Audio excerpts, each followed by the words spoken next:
जय हिंद साथियों, आपके अपने परिवार अर्धशतक में आपका स्वागत है। उम्मीद करते हैं कि आप स्वस्थ होंगे, हम पढ़ रहे होंगे।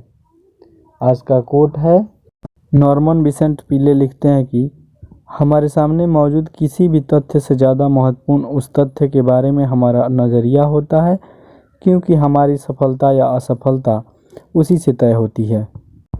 तो चलिए तथ्य एवं तर्कों के आधार पर देखते हैं कि सरदार वल्लभ भाई पटेल को प्रथम प्रधानमंत्री कहना कहाँ तक सही है अथवा उस प्रक्रिया में कोई दोष है। इसके लिए हम आपके सामने दो वीडियो क्लिप रखेंगे, जिसको आप देखिए और फिर आगे चर्चा करते हैं। अगर देश के पहले प्रधानमंत्री सरदार वल्लभ भाई पटेल होते तो मेरा कश्मीर का ये हिस्सा आज पाकिस्तान के पास न होता। 1950 में सरदार पटेल की मृत्यु हो 1950 में सरदार पटेल की मृत्यु हो। अब प्रधानमंत्री का चुनाव हुआ 1951 में। अब भारत में कहता है सरदार पटेल प्रधानमंत्री तो ठीक रहता। ये बताओ, ये कभी हो सकता है? खान सर एक बेहतरीन शिक्षक हैं, जिनका स्थान भारत के मौजूद प्रसिद्ध शिक्षकों में अग्रणी है, किंतु इनके द्वारा बताई गई यह बात निश्चित ही गलत है एवं शिक्षक के कर्तव्य से परे है। मौजूदा समय में भारतीय समाज दो धड़ों में बटा हुआ है। समय के इस नाजुक पड़ाव में एक शिक्षक का सही ज्ञान देना आवश्यक हो जाता है। मैं एक विद्यार्थी हूं एवं मेरा प्रयास रहेगा कि आपके समक्ष तथ्यपूर्ण बातें ही प्रस्तुत करूं। मैं वहां मौजूद विद्यार्थियों के मानसिक स्तर से हैरान हूं कि आखिर किसी के दिमाग में यह बात क्यों नहीं आई कि यदि 1947 में अंग्रेज भारत को आज़ाद कर दिए तो आप कहते हैं पहले प्रधानमंत्री के तौर पर 1951 में नेहरू जी बैठे, तो 4 साल तक देश का नेतृत्व किया किसने? दैनिक भास्कर की माने तो लेखक अभिषेक पांडे के अनुसार 1946 में कांग्रेस अध्यक्ष का चुनाव हुआ, जिसमें कुल 15 वोट डाले गए, जिसमें से 12 मत सरदार पटेल को प्राप्त हुए एवं 3 लोगों ने मतदान प्रक्रिया से किनारा कर लिया। किंतु गांधी जी के अनुमोदन पर सरदार वल्लभ भाई पटेल ने अपना नाम रेस से बाहर कर लिए एवं 0 वोट पाने के बावजूद कांग्रेस के अध्यक्ष पंडित जवाहरलाल नेहरू बने। यह बार बार कहा गया है कि जवाहरलाल नेहरू को सर्वसम्मति से भारत के पहले प्रधानमंत्री के रूप में चुना गया था और वह देश के प्रिय थे। दस्तावेज और तथ्य बिल्कुल उलट बातें करते हैं। 1940 में रामगढ़ अधिवेशन में मौलाना आज़ाद को कांग्रेस अध्यक्ष चुना गया। द्वितीय विश्व युद्ध, भारत छोड़ो आंदोलन और अधिकांश कांग्रेस नेताओं के जेल में होने जैसे विभिन्न कारकों के कारण आज़ाद अप्रैल 1946 तक कांग्रेस अध्यक्ष था। जैसे जैसे युद्ध समाप्त हो रहा था, यह स्पष्ट होता जा रहा था कि भारत की आज़ादी अब बहुत दूर नहीं है। यह भी बहुत स्पष्ट था कि कांग्रेस अध्यक्ष को केंद्र में अंतरिम सरकार बनाने के लिए आमंत्रित किया जाएगा, क्योंकि 1946 के चुनावों में कांग्रेस ने केंद्रीय विधानसभा में सीटें जीती थी। एक बार जब कांग्रेस अध्यक्ष पद के लिए चुनाव की घोषणा हुई तो मौलाना आज़ाद ने फिर से चुनाव की इच्छा व्यक्त की। मौलाना अपनी आत्मकथा में लिखते हैं, आमतौर पर यह सवाल उठता है कि नए सिरे से कांग्रेस चुनाव होने चाहिए और एक नया अध्यक्ष चुना जाना चाहिए। जैसे ही यह बात प्रेस में आई, एक आम मांग उठी कि मुझे एक और कार्यकाल के लिए राष्ट्रपति चुना जाना चाहिए।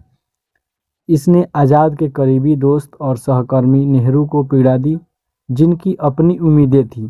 हालांकि 20 अप्रैल 1946 को गांधी जी ने नेहरू के पक्ष में अपनी पसंद बताई। जवाहरलाल नेहरू के लिए गांधी जी के खुले समर्थन के बावजूद कांग्रेस पार्टी सरदार वल्लभ भाई पटेल को राष्ट्रपति और परिणाम स्वरूप भारत के पहले प्रधानमंत्री के रूप में देखना चाहती थी, क्योंकि पटेल को एक महान कार्यकारी संगठनकर्ता और नेता माना जाता था, जिनके पैर जमीन पर मजबूती से टिके रहते थे। उस समय केवल प्रदेश कांग्रेस समितियां ही कांग्रेस अध्यक्ष का नामांकन और चुनाव कर सकती थी और 29 अप्रैल 1946 कांग्रेस अध्यक्ष और इस तरह भारत के पहले प्रधानमंत्री के पद के लिए नामांकन की आखिरी तारीख थी। कांग्रेस पार्टी के दस्तावेजों के अवलोकन से पता चलता है कि गांधी जी द्वारा अपनी पसंद बता दिए जाने के बावजूद 15 प्रदेश कांग्रेस समितियों में से 12 ने सरदार पटेल को नामांकित किया। बाकी 3 ने नामांकन प्रक्रिया से किनारा कर लिया। इस प्रकार किसी भी प्रदेश कांग्रेस कमेटी जो अध्यक्ष को नामित करने और चुनने वाली एकमात्र वैध संस्था थी, ने जवाहरलाल नेहरू को नामित नहीं किया। हालांकि नेहरू का प्रस्ताव कुछ कार्य समिति सदस्यों द्वारा किया गया था, जिनके पास ऐसा करने का कोई अधिकार नहीं था। इसके बावजूद सरदार पटेल को जवाहरलाल नेहरू के पक्ष में पीछे हटने के लिए मनाने की कोशिशें शुरू हुई। इस मुद्दे को सुलझाने के लिए गांधी जी ने नेहरू से कहा, किसी भी पीसीसी ने आपका नाम आगे नहीं बढ़ाया है, केवल कार्य समिति के कुछ सदस्यों ने ही आपका नाम आगे बढ़ाया है। गांधी जी के इस टिप्पणी का जवाहरलाल ने पूर्ण मौन से स्वागत किया। एक बार जब गांधी जी को सूचित किया गया कि नेहरू दूसरा स्थान नहीं लेंगे, तो उन्होंने पटेल को पद से हटने के लिए कहा।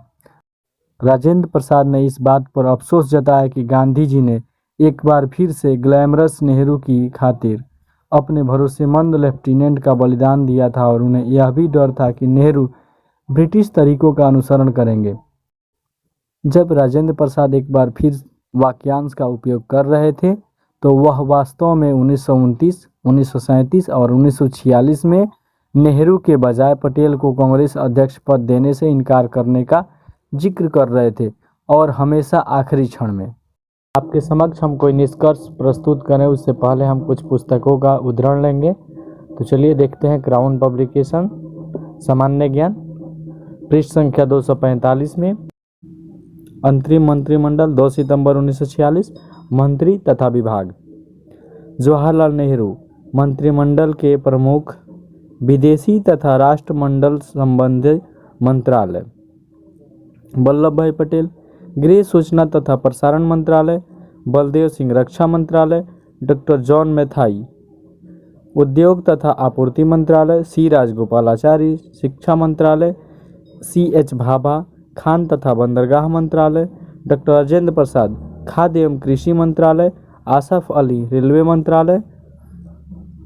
जगजीवन राम श्रम मंत्रालय। लियाकत अली वित्त मंत्रालय। अब्दुल रब निस्तार संचार मंत्रालय। जोगेंद्र नाथ मंडल विधि मंत्रालय। गजनफर अली खां स्वास्थ्य मंत्रालय। I.I. चुंद्रीगढ़ वाणिज्य मंत्रालय। पृष्ठ संख्या 246, पृष्ठ संख्या 246। स्वतंत्र भारत का प्रथम मंत्रिमंडल। मंत्री विभाग।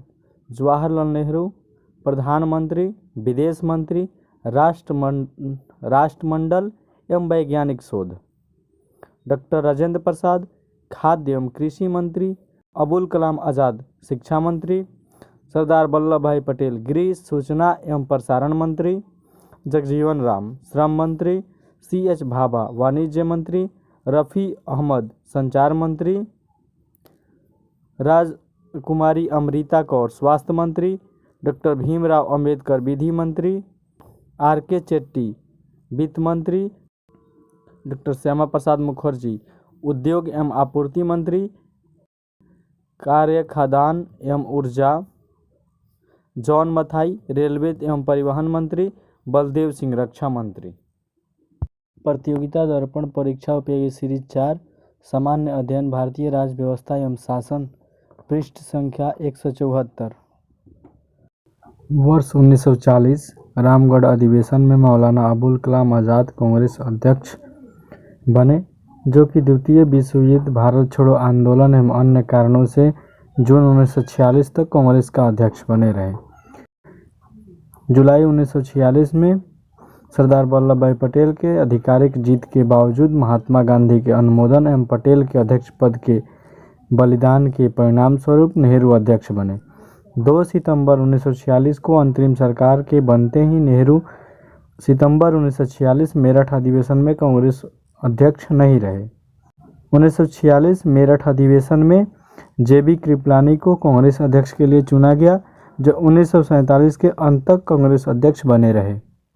महेश कुमार वर्णवाल द्वारा लिखित 22 पुस्तकों की सीरीज में से संक्षिप्त भारत का इतिहास सीरीज 1 देखते हैं। पृष्ठ संख्या 109। अंतरिम सरकार का मंत्रिमंडल। सदस्य और विभाग। जवाहरलाल नेहरू कार्यकारी परिषद के उपाध्यक्ष, विदेश मामले एवं राष्ट्रमंडल से संबंधित मामले। सरदार वल्लभ भाई पटेल गृह, सूचना एवं प्रसारण विभाग तथा रियासत संबंधी मामले। बलदेव सिंह रक्षा विभाग। जॉन मथाई उद्योग एवं आपूर्ति विभाग। चक्रवर्ती राजगोपालाचारी शिक्षा विभाग। C.H. भाभा कार्य खान तथा बंदरगाह। डॉक्टर राजेंद्र प्रसाद खाद्य एवं कृषि विभाग। आसफ अली रेल विभाग। जगजीवन राम श्रम विभाग। लियाकत अली खां वित्त विभाग। ऐसे बहुत से पुस्तक है जिनका उद्धरण आपके समक्ष मैं प्रस्तुत कर सकता हूं, किंतु कुछ पुस्तकों का जो मानक पुस्तकें हैं उन्हीं का मैं पृष्ठ संख्या और उनका नाम आपके समक्ष रख देता हूं। आप चाहें तो उसको चेक कर सकते हैं। चलिए अब निष्कर्ष देखते हैं। जब आप मौलाना आज़ाद, पंडित नेहरू एवं JB कृपलानी का भारतीय राष्ट्रीय कांग्रेस अध्यक्ष पद के कार्यकाल को देखेंगे तो आप पाएंगे कि नेहरू अंतरिम सरकार बनते ही कांग्रेस अध्यक्ष नहीं रहे एवं पहली स्वतंत्र भारत सरकार 1947 में बनी। उस समय JB कृपलानी अध्यक्ष थे, तो नियमतः सरकार जो कि स्वतंत्र भारत की पहली सरकार थी उसका प्रधानमंत्री अध्यक्ष होने के नाते JB कृपलानी को होना चाहिए था। इन सब बातों के अवलोकन से हमें यह पता चलता है कि गांधी जी, जिनको बहुत दूरदर्शी बताते हुए कुछ शिक्षक यह कहते हैं कि गांधी जी दूरदर्शी विचारधारा के थे, उनको ज्ञात होगा कि पटेल अब बूढ़े हो चले हैं तो नेहरू को प्रधानमंत्री होना चाहिए। वे गलत हैं। अब सोचने वाली बात यह है कि जब सभी पुस्तकों में यह वर्णित है कि 2 सितंबर 1946 को अंतरिम सरकार बनी एवं 1947 में पहली स्वतंत्र सरकार बनी, इन दोनों सरकारों में सरदार वल्लभ भाई पटेल गृह मंत्री थे एवं पंडित जवाहरलाल नेहरू प्रधानमंत्री। तो आप बताएं कि गलत कौन है? भारत के वो कुछ लोग जो ये बोलते हैं कि नेहरू के बजाय सरदार पटेल पहले प्रधानमंत्री होते यदि गांधी जी सरदार पटेल से अनुमोदन नहीं करते, या वो लोग या वो शिक्षक जो अंतरिम सरकार 1951 में बनवा देते हैं। जय हिंद। मिलते हैं किसी नए टॉपिक पे, तब तक स्वस्थ रहें, पढ़ते रहें।